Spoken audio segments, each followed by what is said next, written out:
Hello student, welcome to Navankur डिजिलेशंस class. मैं हूं सीमा साथ और आज आप मेरे साथ पढ़ेंगे कक्षा 7 का सामाजिक विज्ञान का अध्याय 4, जिसका नाम है हमारा संविधान। जैसा कि इसका नाम है हमारा संविधान, तो आज हम इस अध्याय में संविधान के बारे में जानेंगे। जैसा कि इसका नाम है संविधान, संविधान को इंग्लिश में कॉन्स्टिट्यूशन भी कहते हैं। तो इंडियन कॉन्स्टिट्यूशन, आज का हमारा जो चैप्टर है वह है इंडियन कॉन्स्टिट्यूशन। तो हम शुरुआत करते हैं कि संविधान क्या है। संविधान क्या है? किसी भी देश के शासन चलाने हेतु संकलित एवं निर्मित नियमों एवं कानूनों को संविधान कहते हैं। मीन्स किसी भी देश की शासन व्यवस्था को चलाने के लिए संकलित मीन्स इकट्ठा किए हुए नियम एवं कानून को संविधान कहते हैं। अगर मैं आपसे सरल शब्दों में कहूँ कि किसी भी देश की शासन व्यवस्था को सुचारू रूप से चलाने के लिए जो नियम बनाए जाते हैं या जो व्यवस्थाएं की जाती हैं, ये नियम कानून बनाए गए हैं, उन्हें हम संविधान कहते हैं। इंग्लिश में, जैसा कि मैं बता चुकी हूँ अभी, इंग्लिश में इसको कॉन्स्टिट्यूशन कहते हैं। संविधान क्या है? संविधान नियमों कानूनों का एक लिखित दस्तावेज है।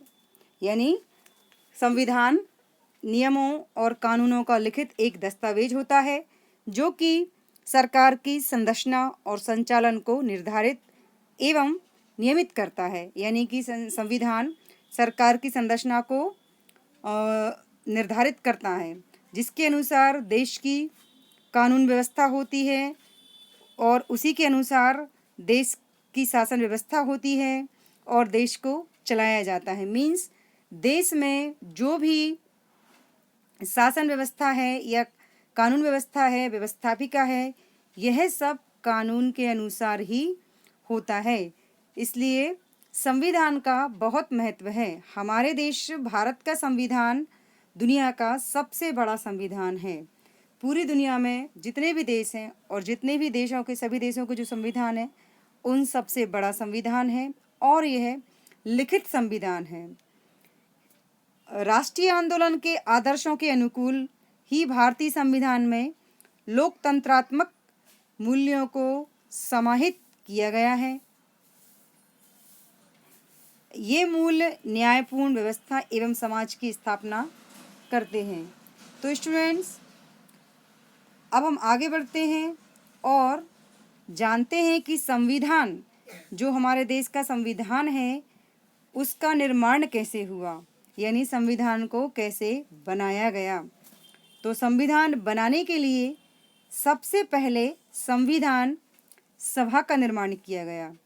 संविधान सभा के द्वारा संविधान को बनाया गया था। इसलिए यह संविधान सभा किस प्रकार की थी या कैसे इसको निर्मित किया गया, ये हम समझने की कोशिश करेंगे। भारत में लोकतंत्रात्मक एवं न्यायपूर्ण समाज की स्थापना के लिए दिसंबर 1946 में संविधान निर्माण सभा का गठन हुआ। मीन्स जो भारत में संविधान बनाया गया, उसको बनाने के लिए दिसंबर 1946 में एक संविधान सभा का गठन किया गया और इस संविधान सभा में मुख्य रूप से डॉक्टर राजेंद्र प्रसाद, पंडित जवाहरलाल नेहरू, आचार्य कृपलानी, अब्दुल गफ्फार खान, मौलाना अब्दुल कलाम आज़ाद और डॉक्टर भीमराव अंबेडकर, इनके अलावा टी कृष्णामाचारी, सरदार वल्लभ भाई पटेल, गोविंद बल्लभ पंत टंडन थे। मीन्स ये जो संविधान सभा थी, इसमें जिनके मैंने अभी आपके सामने नाम लिए, यह सभी लोग उस संविधान सभा में सम्मिलित हुए थे या शामिल थे। इन्होंने संविधान सभा में अहम भूमिका निभाई थी। मध्य प्रदेश से संविधान सभा में कौन शामिल हुआ था? तो मध्य प्रदेश से डॉक्टर हरि सिंह गौर, सेठ गोविंद दास, हरि विष्णु कामत भी संविधान सभा के सदस्यों में सम्मिलित थी। यानी दिसंबर 1946 में जो संविधान निर्माण करने के लिए सभा का आयोजन किया गया था, उसमें इतने लोगों ने अहम भूमिका निभाई थी। और मध्य प्रदेश से उसमें कौन शामिल थे? मध्य प्रदेश से डॉक्टर हरि सिंह गौर उसमें शामिल थे, सेठ गोविंद दास, हरि विष्णु कामत, यह सभी लोग मध्य प्रदेश के निवासी थे। संविधान सभा के अध्यक्ष डॉक्टर राजेंद्र प्रसाद एवं संविधान प्रारूप समिति के अध्यक्ष डॉक्टर भीमराव अंबेडकर थे। यानी जो संविधान सभा बनाई गई थी, उस संविधान सभा के उस समय के अध्यक्ष डॉक्टर राजेंद्र प्रसाद थे, जो कि हमारे देश के प्रथम राष्ट्रपति थे। और ये जो संविधान सभा थी, इसकी प्रारूप समिति के अध्यक्ष डॉक्टर भीमराव अंबेडकर थे। मीन्स जिन्होंने पूरे संविधान का प्रारूप तैयार किया, यानी संविधान किस प्रकार बनेगा, संविधान की आगे की रूपरेखा क्या होगी, इसको बनाने का जो प्रारूप था, जो ढांचा तैयार किया था, वह डॉक्टर भीमराव अंबेडकर ने किया था। तो कई बार स्टूडेंट्स में क्वेश्चन आता है, या इसी पाठ में आपके खालिस्तान में भी क्वेश्चन आएगा कि संविधान सभा के अध्यक्ष कौन थे और संविधान प्रारूप समिति के अध्यक्ष कौन थे। तो आपका आंसर होगा कि संविधान सभा के जो अध्यक्ष थे वह डॉक्टर राजेंद्र प्रसाद थे, और संविधान प्रारूप समिति के अध्यक्ष डॉक्टर भीमराव अंबेडकर थे। तो इन दोनों में अंतर है कि प्रारूप समिति के अध्यक्ष और संविधान निर्माण सभा के अध्यक्ष। इसमें थोड़ा सा फर्क आपको समझना पड़ेगा। संविधान निर्मात्री सभा ने 26 नवंबर 1949 को स्वतंत्र भारत के संविधान को स्वीकार किया। यानी जो संविधान सभा बनाई गई थी, उस संविधान सभा ने 26 नवंबर 1949 को स्वतंत्र मीन्स आज़ाद भारत के संविधान को स्वीकार किया, तथा इस संविधान को 26 जनवरी 1950 को लागू किया गया। तब से हम सभी या हमारे देश के लोग तभी से 26 जनवरी के दिन प्रतिवर्ष गणतंत्र दिवस के रूप में मनाते हैं। अगर मैं इसे आपसे संक्षेप में कहूँ तो 26 नवंबर 1949 को स्वतंत्र भारत के संविधान को स्वीकार किया गया, और इसी दिन से 26 जनवरी 1950 यानी जो 26 नवंबर की जो डेट थी 1949 की, जिस दिन संविधान को स्वीकार किया गया था, उसी 26 तारीख को फिक्स किया गया संविधान को लागू करने के लिए। फ़र्क बस इतना है कि वहाँ 26 नवंबर था, और जो देश में कानून लागू करने की डेट व दिन थे वह 26 जनवरी 1950। यानी कि संविधान सभा ने जो कानून को स्वीकार किया था, उसके 2 महीने बाद जनवरी में ये 1949 था, और वहाँ पर 1950 यानी 26 जनवरी 1950 को पूरे देश में संविधान उस दिन से लागू किया गया। इसलिए हम और पूरा हमारा देश जो है 26 जनवरी को गणतंत्र दिवस के रूप में मनाते हैं। इसलिए 26 जनवरी मनाई जाती है। यह आपको समझना भी ज़रूरी था। अब हम आगे बढ़ते हैं और समझने की कोशिश करते हैं कि भारतीय संविधान की प्रस्तावना क्या है। यानी अभी हमने जो आपसे बात की है संविधान सभा के बारे में की है, तो मीन्स संविधान सभा का निर्माण हो गया, संविधान बनकर तैयार हो गया और संविधान को लागू भी कर दिया। अब हम बात करते हैं संविधान की प्रस्तावना, यानी जो हमारे देश का कानून है उसकी जो प्रस्तावना है उसमें कौन कौन सी बातें लिखी गई हैं। यानी संविधान जो हमारा देश का लिखित कानून है, उस कानून की मुख्य प्रस्तावना या प्रस्तावना के अंदर ये जो मैं आपको बातें बताने वाली हूँ, यह उसमें उसकी प्रस्तावना में लिखी गई हैं। जैसे पहला है कि हम भारत के लोग, हमारे संविधान की शक्ति जनता में निहित है। हमारे संविधान की शक्ति किस में निहित है? देश की जनता में निहित है। वह जनता की सहभागिता, इच्छा और निर्णय से निर्मित हुआ है। यानी जो हमारे देश का कानून है वह जनता की सहभागिता, उसकी इच्छा और उसी के निर्णय से निर्मित हुआ है। दूसरी जो प्रस्तावना है वह है संपूर्ण प्रभुत्व संपन्न तो भारत एक स्वतंत्र राष्ट्र है, यानी कि भारत जो है हमारा देश वह एक आज़ाद देश है और यह शक्तियों से संपन्न एवं सर्वोच्च है, यानी भारत के पास अपनी शक्तियां हैं और किसी अन्य बाहरी शक्ति का इस पर कोई नियंत्रण नहीं है। यानी हमारा देश भारत संपूर्ण प्रभुत्व संपन्न हर चीज से संपन्न है, इसके ऊपर किसी बाहरी शक्ति का कोई दबाव नहीं है, उसकी सारी अपने फैसले होते हैं। शासन व्यवस्था हमारे देश की अपनी स्वयं की होती है, इसलिए हमारे देश की जो दूसरी संविधान प्रस्तावना का जो दूसरा पॉइंट है वह है संपूर्ण प्रभुत्व संपन्न। तीसरी प्रस्तावना का जो तीसरा पॉइंट है वह है समाजवादी।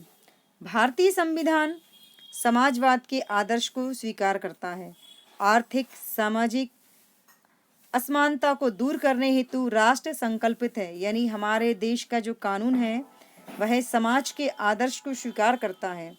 आर्थिक सामाजिक असमानता को दूर करने के लिए वह संकल्पित है, यानी हमारे देश के समाज के जो लोग हैं उनके अंदर जो भी एक दूसरे में दूरी है तो उस दूरी को खत्म करने के लिए, वो दूरी किस रूप में, आर्थिक रूप से, सामाजिक रूप से। तो अगर व्यक्तियों के बीच में कुछ कमियां हैं, सारे लोग एक समान नहीं हैं, कुछ गरीब हैं कुछ अमीर हैं, तो इन दूरी को खत्म करने के लिए हमारे देश का कानून संकल्पित है और जो कानून व्यवस्था है जो देश को चलाते हैं वह इसको बनाने के लिए प्रतिबद्ध हैं। हमारा जो अगला पॉइंट है वह है पंथ निरपेक्षता। पंथ निरपेक्ष का मतलब होता है धर्मनिरपेक्ष। हमारा देश है वह एक धर्मनिरपेक्ष देश है, यानी हमारे देश के कानून के अनुसार किसी भी कानून को, यानी किसी एक कानून को मान्यता नहीं दी गई है। मीन्स हमारे देश के कानून के अनुसार हमारे देश में जितने भी धर्मों को मानने वाले लोग रहते हैं सभी लोगों को समानता का अधिकार दिया गया है। मीन्स सभी धर्मों को समानता का अधिकार दिया गया है। अगर मैं आपसे कहूँ कि पंथ निरपेक्षता मीन्स देश के जितने भी धर्म हैं, जितने भी धर्म हमारे देश के लोग मानते हैं, उन सभी धर्मों को एक समान माना है। किसी भी धर्म को कानून ने, यानी किसी एक धर्म को कानून ने मान्यता नहीं दी है कि कानून के अनुसार यह धर्म है और बाकी की कोई वैल्यू नहीं है। नहीं, हमारे देश की कानून की यह भी सबसे बड़ी विशेषता है कि देशी कानून ने देश में जितने भी धर्म हैं उन सभी धर्मों को एक समान माना है, किसी भी एक धर्म को ऊपर नहीं रखा है। तो यह सबसे बड़ी विशेषता है, यानी इसके अनुसार किसी भी धर्म के व्यक्ति के साथ देश की सरकार, केंद्र सरकार या राज्य सरकार व्यक्तियों के साथ कोई भी पक्षपातपूर्ण कार्य नहीं करेगी। सभी को समानता का अधिकार है धर्म के आधार पर और सभी व्यक्तियों को, नागरिकों को शासकीय सेवा में एक समान अवसर दिए जाएंगे। मीन्स धर्म के आधार पर किसी भी व्यक्ति के साथ भेदभाव नहीं किया जाएगा, जैसे कि कोई हिंदू है, कोई मुसलमान है, कोई व्यक्ति सिख है, कोई ईसाई है, कोई पारसी है। तो इसके आधार पर भारत में किसी भी व्यक्ति के साथ कोई भेदभाव नहीं किया जाएगा और उसको बाकी सभी व्यक्तियों के समान समझा जाएगा और उसे शासकीय सेवाओं में समान अवसर दिए जाएंगे। तो यह हुई पंथ निरपेक्षता। अब हम अगला देखते हैं लोकतंत्रात्मक। तो लोकतंत्रात्मक मीन्स होता है कि भारत में जनता द्वारा निर्वाचित प्रतिनिधियों की लोकतांत्रिक सरकार स्थापित है। लोकतांत्रिक मतलब जनता की सरकार। लोक मीन्स होता है जनता, लोकतंत्रात्मक मीन्स जनता की सरकार, यानी भारत का जो कानून है उसके अनुसार भारत की सरकार जनता के द्वारा चुनी हुई सरकार होती है। जनता को यह अधिकार है कि वह अपने देश की सरकार का चुनाव कर सके। यह कैसे होता है? यह होता है मत डालने के अधिकार के अनुसार, यानी कि जो वोट डालने का अधिकार है। तो जनता वोट डालकर अपने देश की, अपने राज्य की सरकार चुनती है और वही सरकार फिर उनके लिए काम करती है। तो यह भी एक बड़ी महत्वपूर्ण विशेषता हमारे इस कानून की है। नागरिकों को मताधिकार की जो आयु निश्चित की गई है वह है 18 वर्ष, यानी हमारे देश के कानून के अनुसार 18 वर्ष जिस व्यक्ति की उम्र हो जाती है उसे वोट डालने का अधिकार मिल जाता है, और यह अधिकार बिना किसी भेदभाव के दिया जाता है। चाहे कोई व्यक्ति हिंदू हो, मुस्लिम हो, ईसाई हो, सभी व्यक्तियों को देश में मत देने का मीन्स वोट डालने का अधिकार दिया गया है। और उसे अपनी जहाँ वह रहता है, चाहे किसी भी राज्य में रहता है, वहाँ उसे अपनी सरकार चुनने का अधिकार है वोटों के जरिए है। हमारी अगला जो प्रस्तावना है वह है गणराज्य। भारत में संविधान द्वारा गणराज्य की स्थापना की गई है। यह प्रमुख राष्ट्रपति का पद वंशानुगत न होकर निर्वाचित होता है, अतः भारत गणराज्य है। अगर मैं आपसे कहूँ कि हम भारत में संविधान द्वारा गणराज्य की स्थापना की गई है, मीन्स भारत का जो राष्ट्रपति होते हैं या हमारे देश के जो राष्ट्रपति होते हैं उनका पद वंशानुगत न होकर निर्वाचित होता है, और अतः यह एक गणराज्य है। मीन्स हमारे देश में हमारे देश का जो प्रथम व्यक्ति होता है या देश का जो मुखिया होता है, जिन्हें हम राष्ट्रपति के नाम से जानते हैं, और राष्ट्रपति का पद सबसे बड़ा पद होता है संवैधानिक रूप से, और देश के राष्ट्रपति के द्वारा कहे गए शब्द संविधान के अनुसार माने जाते हैं, कि संविधान द्वारा कहे गए शब्द माने जाते हैं। तो देश में जो सबसे बड़ा संवैधानिक पद होता है वह राष्ट्रपति का होता है, और राष्ट्रपति जो है उसका चुनाव वंशानुगत नहीं है, वह भी निर्वाचन के द्वारा किया जाता है। इसलिए भारत में गणराज्य है। तो अब हम आगे बढ़ेंगे और जानेंगे कि भारतीय संविधान की विशेषताएं क्या क्या हैं। अभी हमने इस पैराग्राफ में भारत के संविधान की प्रस्तावना को समझने की कोशिश की थी। अब इस पैराग्राफ में हम समझेंगे कि भारतीय संविधान की विशेषताएं क्या हैं। भारतीय संविधान क्या है वो मैंने आपको बताया। अब हम जानते हैं कि हमारे देश के कानून की विशेषताएं क्या क्या हैं। तो पहली जो विशेषता है वह है लिखित एवं निर्मित संविधान। जैसा कि मैंने आपको बताया कि हमारा संविधान लिखित संविधान है और दुनिया का सबसे बड़ा संविधान है। तो इसकी पहली महत्वपूर्ण विशेषता तो यही है कि हमारा जो देश का कानून है वह लिखित है। तो लिखित एवं निर्मित संविधान। कुछ देश ऐसे होते हैं जिनका संविधान लिखित नहीं होता है। इंग्लैंड एक ऐसा ही देश है जिसका कानून लिखित नहीं है या वहाँ का संविधान लिखित नहीं है।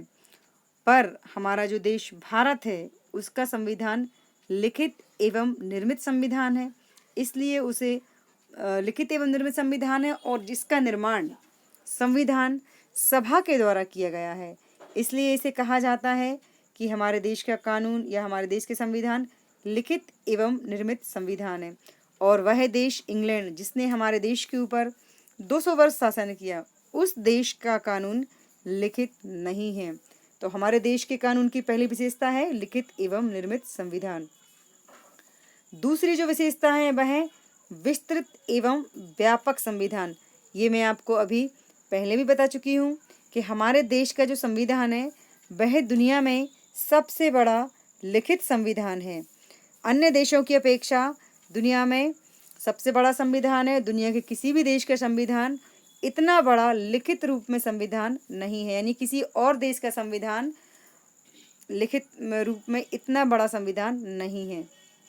और भारत में अनेक जातियों, धर्मों, भाषाओं के बोलने वाले लोग निवास करते हैं, यानी हमारा जो देश है जिसकी जनसंख्या 135 करोड़ है, इतने बड़े देश में अनेक धर्मों को मानने वाले, अनेक जातियों के लोग रहते हैं और अनेक भाषाओं को बोलने वाले लोग रहते हैं। मीन्स हमारे देश में कई भिन्नताएं हैं, अलग अलग भाषाएं हैं यहाँ के लोगों की, अलग अलग धर्म हैं और अलग अलग जातियाँ हैं।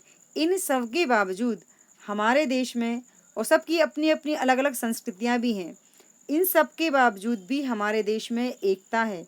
इसलिए कहते हैं कि अनेकता में एकता भारत की विशेषता। तो अनेकता में एकता की भावना को सुदृढ़ करने के लिए या सुदृढ़ बनाने के लिए संविधान में विस्तार पूर्वक उल्लेख किया गया, यानी इतनी भिन्नताएं होने के बाद भी किसी के साथ हमारे देश में कोई भेदभाव नहीं किया जाता, सबको एक समान समझा जाता है। तो यह दूसरी विशेषता है कि हमारे देश का जो कानून है वह दुनिया का सबसे बड़ा, विस्तृत और व्यापक कानून है। अब हमारी जो थर्ड विशेषता है वह है कठोर एवं लचीलेपन का समन्वय। तो भारतीय संविधान में मध्यम वर्ग को अपनाया गया है, यानी हमारे देश के कानून में मध्यम मार्ग को अपनाया गया है। सॉरी, मैंने मार्ग की जगह मर्ग बोल दिया था। तो भारतीय संविधान में मध्यम मार्ग को, मार्ग मीन्स होता है रास्ता, तो मध्यम मार्ग को अपनाया गया है, यानी कि बीच का रास्ता अपनाया गया है। ना अधिक कठिन और ना अधिक सरल, मीन्स ना ज़्यादा कठोर और ना ही ज़्यादा लचीला। तो बीच के मार्ग को हमारे देश के कानून में अपनाया गया है।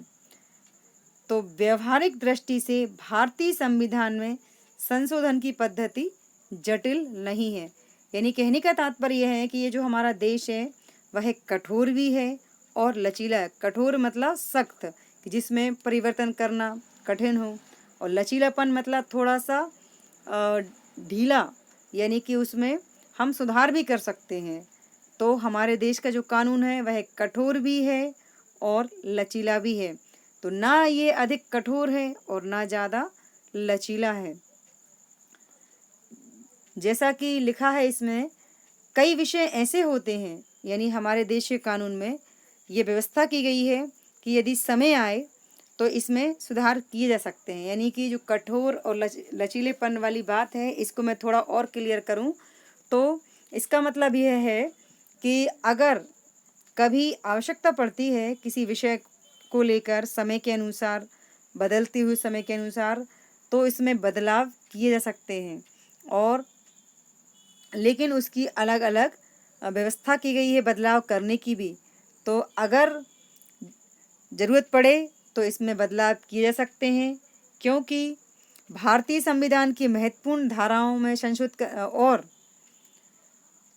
कुछ जो विषय हैं उनमें बदलाव किए जा सकते हैं और कुछ में बदलाव करना थोड़ा कठिन होता है। तो जो कुछ कठिन विषय होते हैं तो उनमें बदलाव करने के लिए 2/3 बहुमत की आवश्यकता पड़ती है, यानी कि संसद के जो 2 सदन होते हैं जिन्हें संसद में कानून में बदलाव करने का अधिकार दिया गया है, यानी कानून को बदलने का अधिकार जिनके पास है, संसद जो कि देश के लिए कानून बनाती है, तो संसद ही कानून बनाती है और संसद ही कानून में सुधार करने का अधिकार रखती है। तो संसद के 2 सदन होते हैं, पहला राज्यसभा जो कि उच्च सदन है और दूसरा है लोकसभा जो कि निम्न सदन है।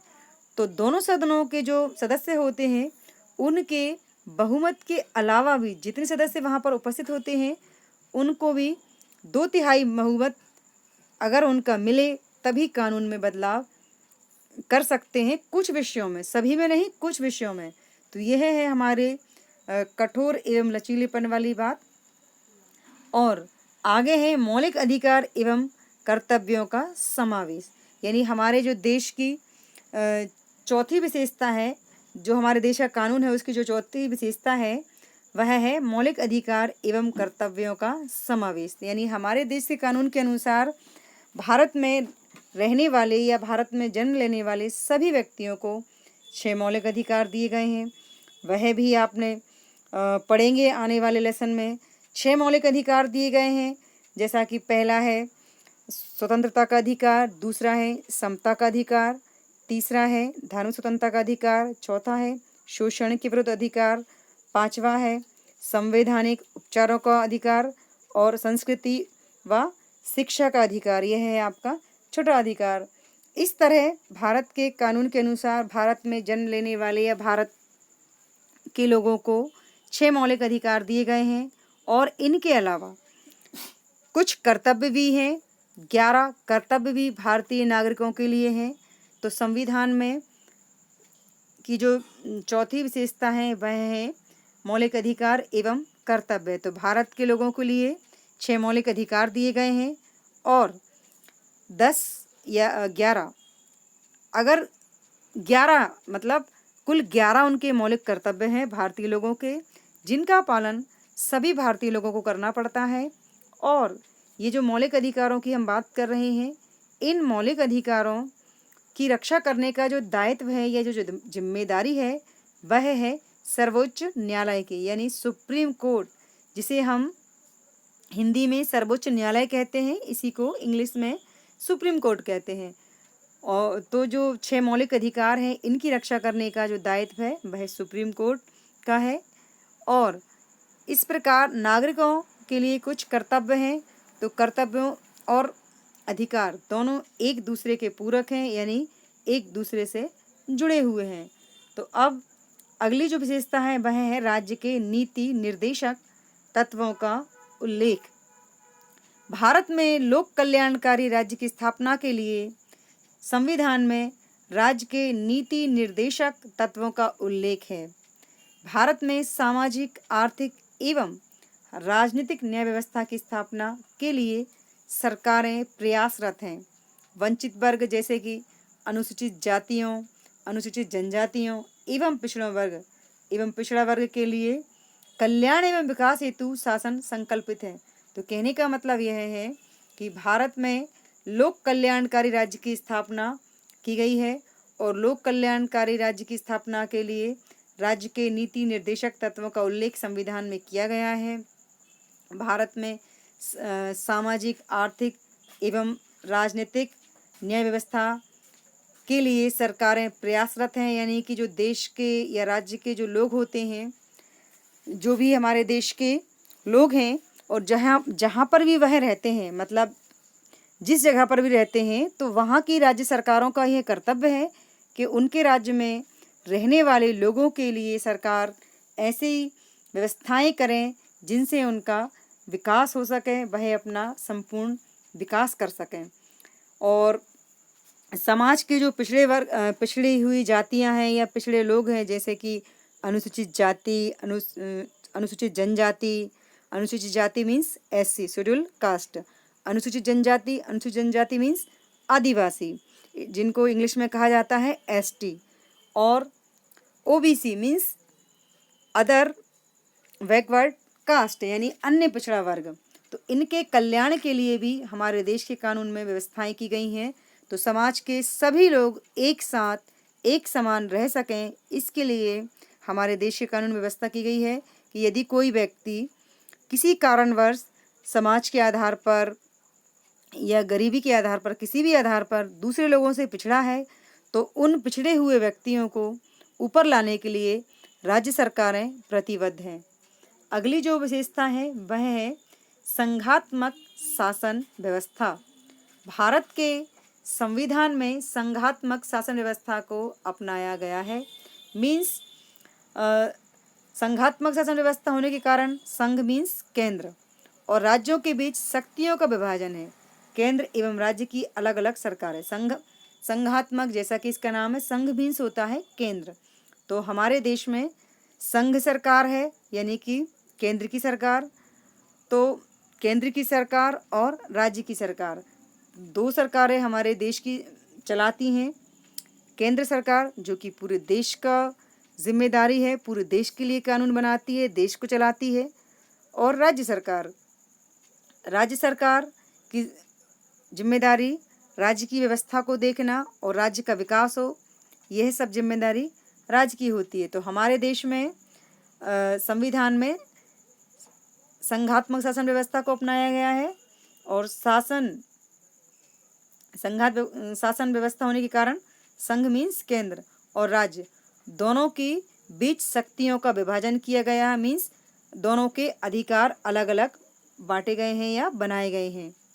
केंद्र एवं राज्य की अलग अलग सरकारें होती हैं जो अपने अपने अनुसार कार्य करती हैं। अब हम आगे बढ़ेंगे और देखेंगे लोकतांत्रात्मक गणराज्य। भारत लोकतांत्रिक राज्य है, मतलब हमारा जो देश है वह एक लोकतांत्रिक देश है, क्योंकि लोकतांत्रिक शासन व्यवस्था के अंतर्गत सरकार का पूरा अधिकार जनता में निहित रहता है। मतलब कहने का तात्पर्य यह है कि हमारा देश भारत एक लोकतांत्रिक देश है या गणतांत्रिक देश है, तो लोकतांत्रिक और गणतांत्रिक दोनों का मतलब एक ही होता है कि देश में जनता के द्वारा चुनी हुई सरकार ही देश को चलाती है।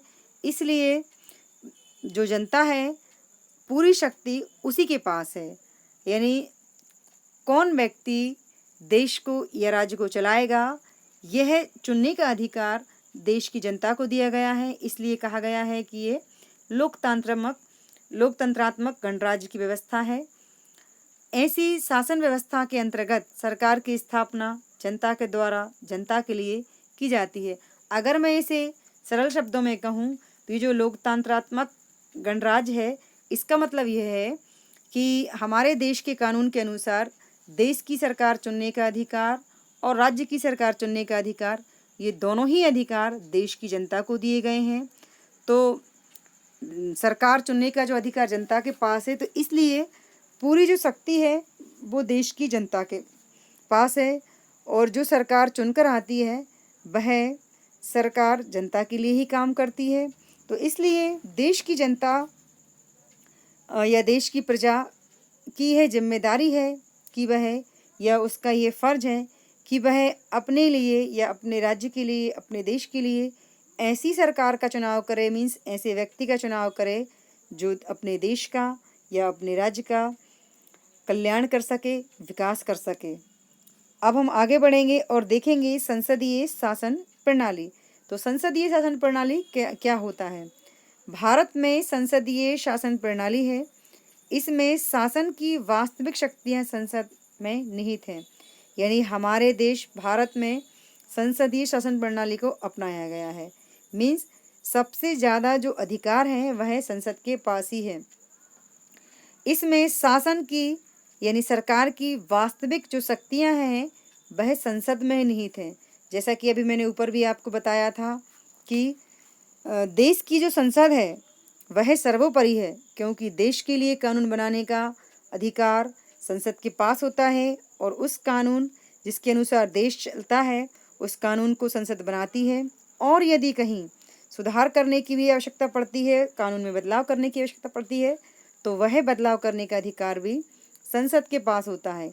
इसलिए हम कहते हैं कि हमारे देश में संसदीय शासन प्रणाली को अपनाया गया है।